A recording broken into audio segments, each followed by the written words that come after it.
Asiba imefreeze. Tokeni mbele please. Tunainama. Akina Haron wanainama. Sawa. Songeni kando kidogo.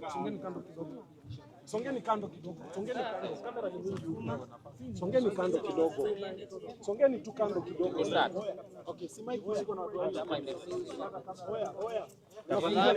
Songeni tu kando mahali tusonge. Cheki Asiba. Start. Kepo zimefika hapo mwisho. Haya, in the meantime, angalieni nini? Angalieni Eliu smart. Wakati naye hii simu ndio inafanya. Sipeana hiyo mic hapa.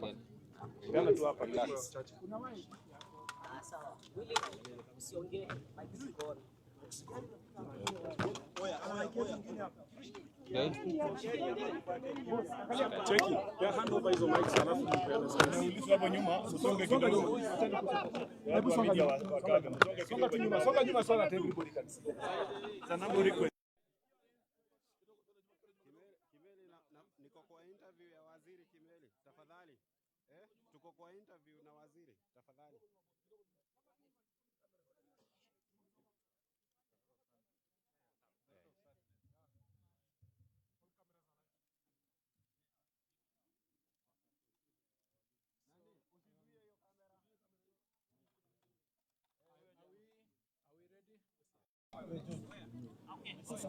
Yeah, so ladies and gentlemen, it is a sad day today that we woke up with the sad news of a fire incident at this school, Utumishi Senior School, where at about 12:45 a.m.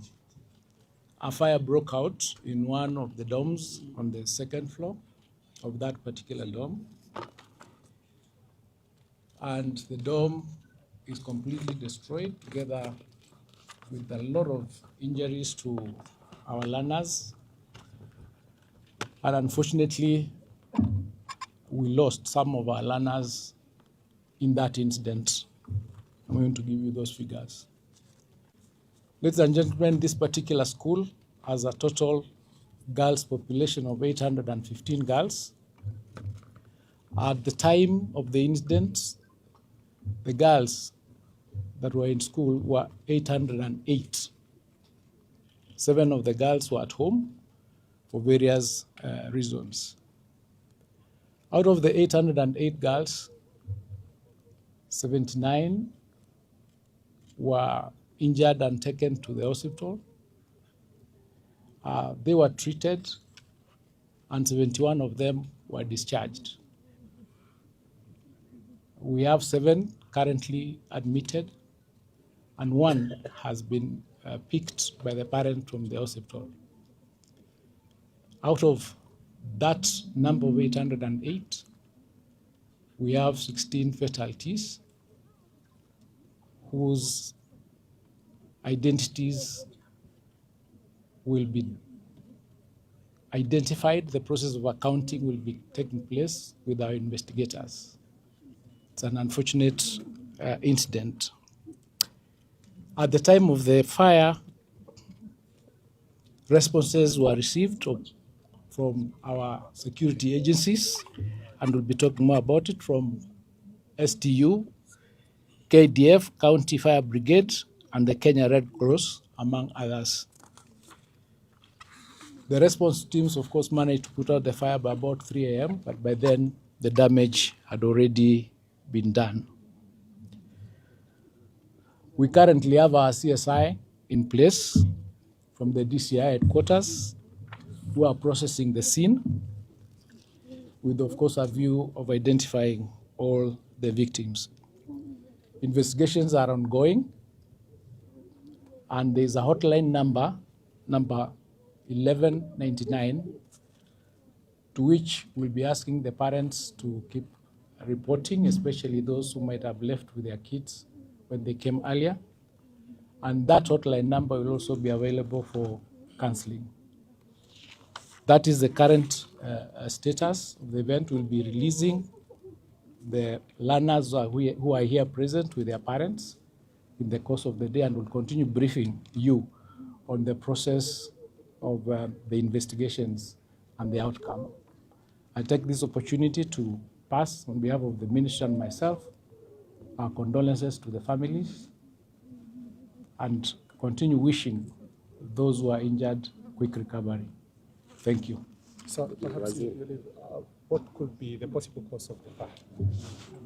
Investigations are ongoing, but the identification or the cause of the fire is not yet identified. We'll be able to give you that information once the investigation is complete. But allow my learned colleague, cabinet colleague here, to say a word or two, and the governor, then we can respond to your questions. Okay, thank you. Sorry. First of all, let me say, following the information you have been given now, I want to pass my condolences to the families that lost their loved ones. We know that this is a very anxious moment, and even as we account for the 16 so far identified as having passed on, I want to ask the people of Kenya that together we stand with the families, the Utumishi Academy fraternity, and the rest of the family members who have lost their loved ones in prayer, in support. I ask everyone to be patient. We avoid speculation as to the cause of this tragedy. I also want to thank the multi-agency team of disaster response, starting from our county security team led by the county commissioner, the KDF team, the various formed up units, including us too, that came in very fast. As you very well know, most of the students who come to this school are children of our officers who serve in the National Police Service. And so as a ministry and as a family, we stand with everybody. Even as we release the parents whose children are still in school, which is the larger number, and who actually may not have been injured directly, we know that they will need a lot of support, psychosocial support, and the hotline number has been given, which is 1199, for basically for people to call for help. And we are working together with the Red Cross, as you know. They are part of the National Disaster Response team, so that even when parents, when their children have already gone home, we will make sure that even at home, they will receive counseling services and psychosocial support wherever they may be. I just want to say that as a country, this is a serious tragedy. The investigations are going to be thorough. The Director of Criminal Investigation is here. The crime scene investigators are already here. The officers from government chemists are also here. And all processes will be done, including DNA tests, to ensure that these processes are done successfully. And I just want to say that poleni sana, on behalf of myself, my colleague, our government, we want to say poleni sana, and we'll continue standing with you. Was there any interventions? As we are here,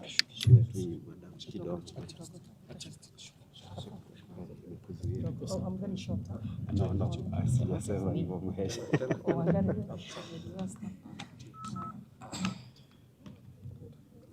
Good morning to all. As we are all gathered here today, it's just a very, very sad morning, as we have all woken up to this disaster.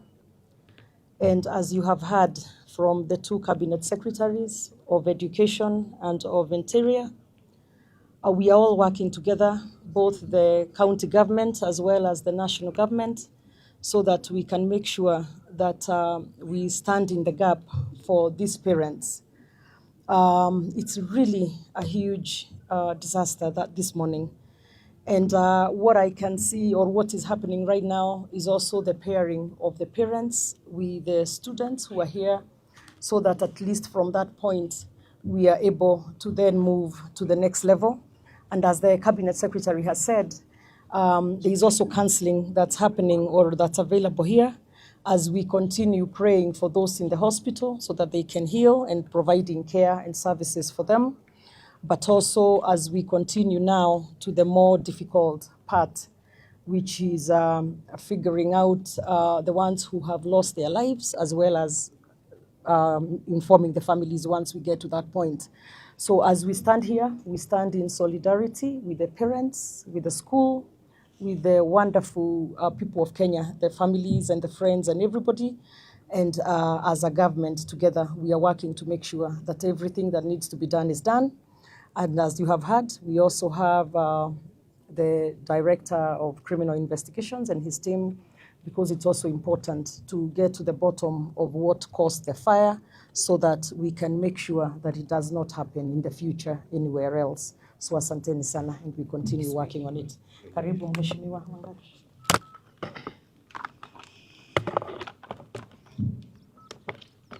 Asante sana.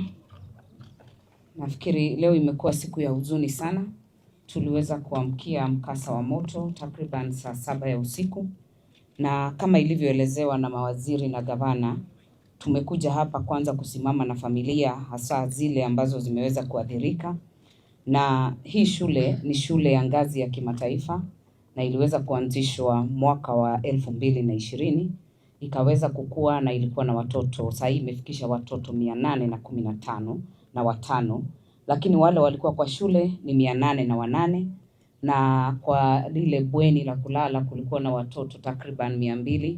Na katika hafla hiyo ya moto, ingawa wazima moto walijaribu kufika, tunashukuru sana wale waliofika wa kwanza. Anti-stock theft walikuwa hapa, tulikuwa na NYS walikuwa hapa, tulikuwa na zimamoto ya county iliyotoka kule Naivasha ilifika hapa, na waliweza kujaribu kabisa kuzima moto, lakini kwa bahati mbaya na kwa huzuni sana tukaweza kupoteza watoto wetu, watoto takriban watoto 16. Watoto 7 wako hospitalini, lakini wale wengi zaidi ya watoto 700 wanaweza kushikanishwa na wazazi wao waweze kuondoka, ndio tuweze kupatia hata nafasi wale teams ambao wanafanya uchunguzi, wale ambao wamekuja hapa kuchukua chembe sababu ya kufanya DNA, sababu unajua kwa mikasa ya moto inakuwa iko na shida ya kuweza kutambua hata ni nani ambaye ameweza kutuacha. Kwa hivyo tutakuwa tukifanya hivyo, na tukifanya hivyo tutaomba hata wale ambao ni wananchi wa Gilgil, tutakuwa tukipunguza wingi wa watu kwa shule, ndio tuhakikishe kwamba tumepunguza umati ambao uko hapa. Tupatie maafisa wetu wa DCI, wale wa Ministry of Health, wale wa Education waweze kufanya uchunguzi na waweze kupeana njia ama mwelekeo. Lakini la muhimu sana, ni huzuni sana sababu nafikiri hili si jambo ambalo limetokea mara ya kwanza. Tulikuwa Endarasha, juzi tumekuwa na mtoto Faiza hapa Gilgil Hills, tumepeleka mpaka kwenye bunge, na nafikiri sasa mahali tutatoka ni tukufanya uchunguzi. Ukishafanywa, sisi kama viongozi lazima tuwajibike kuhakikisha kwamba imetekelezwa kwa mashule yetu. Tusikue tunakuja wakati mkasa umeshatokea, tukue tunakuwa proactive. Ile inspection ya shule inafanyika, ndio tunajua mambo gani. Lakini kwa sasa hatutaki tuseme mengi, tunasema tu pole makiwa kwa jamii na familia za wale watoto wetu wameweza kutuacha, na sisi tuko hapa. Red Cross wako hapa na tunawashukuru, walikuwa wa kwanza kufika pia, na wako na nambari ya simu ambayo haina malipo 1199, unaweza ukapiga na ukaweza kupata usaidizi, sio tu wa kujua mtoto wako vipi, hata kupewa counseling ama kupewa mawaidha ya kuweza kukubali. Na nafikiri baada ya hapo tutakuwa tukiweza kupeana ushauri mwingine ama kuweza kuongelesha wanahabari later in the day, ndio tuwapatie vile tumefanya na zile hatua ambazo tumechukua. Asanteni sana. Thank you. Maybe waziri, one question. Naitwa Robert Omaina kutoka Citizen. Kati ya wale 16 ambao wameweza kupoteza maisha yao, maybe ni wangapi walioungua, wangapi ama vifo vyao vilitokana na nini hasa wakati huu wa mkasa, tukielewa kwamba lile bweni lilikuwa na wingi wa wanafunzi? Nadhani haitakuwa vizuri kusema zaidi kuhusiana na wale ambao walifariki, kwa sababu uchunguzi unaendelea na ni vizuri pia tufuate. Kwanza wacha niseme kwamba kama viongozi hapa tulijadiliana sana kwa muda mrefu kama tutaweza kusema saa hizi kweli wangapi wamefariki ama hapana, lakini tulipoona habari ambayo mmepeperusha tayari kwa nchi nzima, tukaona tu ni kwamba ni afadhali tuseme wale ambao wamefariki. Otherwise, generally, kama kungekuwa ni environment or a society penye we would have kept these numbers for the time being, we would have wished that the numbers be kept until we deal with identification. But because in this era of social media presence and information control, it becomes very difficult, we realized that the message was all over the country, and we thought it was only fair to confirm that 16 persons have since passed on.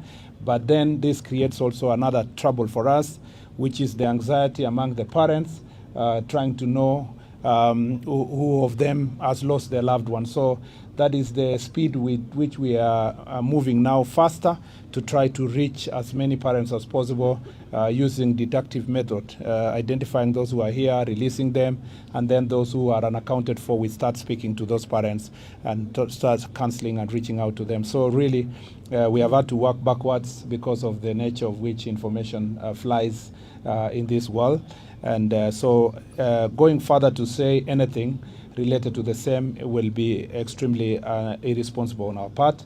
I want all of us to now keep it at that until we call you for another press release baadaye. So that is really what I can say about the stature of the bodies, the nature of the accident, the possible causes of it. Let's leave it to investigations first, and then we can come to that. Waziri, my name is Willie Dennis Njiro from TV47.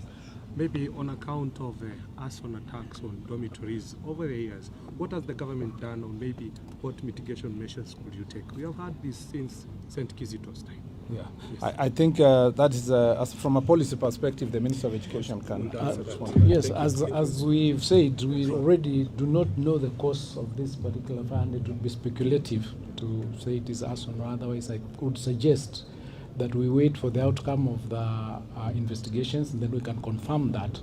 But from a policy perspective, we have a safety school manual that all the schools adhere to, and I would urge that we wait to see after the investigations whether that safety manual was adhered to in this particular school. So let's not be speculative at this stage, but we've done a lot in that space. Initially, when Darasha happened, we did close to 350 schools that were not meeting the specifications of that particular manual. So we'll continue doing audits and ensuring that our schools meet the safety manual for schools that is already in place and which we keep updating. But for today, I would urge that this being the very first briefing on this, let's keep it at that as we wait to find out what was the real cause of this particular fire. Thank you very much. Thank you. Asante. Mwenzangu Joshua Nsare, umeweza kumsikia waziri hapo akiweza kuzungumza.